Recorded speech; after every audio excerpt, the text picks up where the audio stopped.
দেখো বন্ধুরা, তোমাদের ক্লাস নাইনের সেকেন্ড সেকেন্ড ইউনিট টেস্টে লাভ ক্ষতির চ্যাপ্টার যদি থাকে তবে তোমরা এই ভিডিওটা দেখতে পারো। দেখো, তোমার এখানে প্রয়োজনীয় সূত্রাবলী আমি নিয়ে এসেছি। এখানে লাভ ও ক্ষতিতে যে ক্রয় মূল্য, বিক্রয় মূল্য, আহ, যেই যেই দামে তোমার কোনো কিছু কেনা হচ্ছে তাকে ক্রয় মূল্য বলা হয়। বিক্রয় মূল্য যেই মূল্যে কোনো দ্রব্য বিক্রি করা হয়, ঠিক আছে? লাভ সবসময় বিক্রয় মূল্য মাইনাস ক্রয় মূল্য হয়, ক্ষতি হয় ক্রয় মূল্য মাইনাস বিক্রয় মূল্য, ঠিক আছে?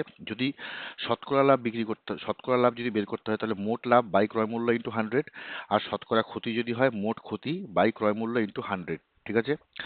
যদি লাভ হয় X% তাহলে বিক্রয় মূল্য কি হবে? দেখো এখানে ইকুয়েশনটা দেওয়া আছে, তোমরা ভিডিওটাকে পজ করে এটাকে তোমরা একবার নোট ডাউন করতে পারো। আর ক্ষতির ক্ষেত্রেও সেম জিনিসটা, ঠিক আছে? যে বিক্রয় মূল্য যদি ক্ষতি X% হয় তাহলে বিক্রয় মূল্য কত আর ক্রয় মূল্য কত। কিছু যদি উল্লেখ না থাকে তবে লাভ বা ক্ষতি হয় কিন্তু সবসময় ক্রয় মূল্যের উপর হিসাব করা হয়, ঠিক আছে?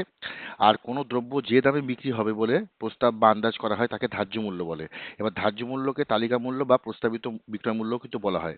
এই জিনিসগুলো খুব ইম্পর্টেন্ট জিনিস। এই চ্যাপ্টারের অঙ্ক করার জন্য আমাদের অবশ্যই এগুলো লাগবে, তাই এই ফর্মুলা কিন্তু অবশ্যই দেখতে হবে, ঠিক আছে? ওকে, তাহলে চলো, thank you for watching the video. পরবর্তী আবার নেক্সট ভিডিও দেখা হবে।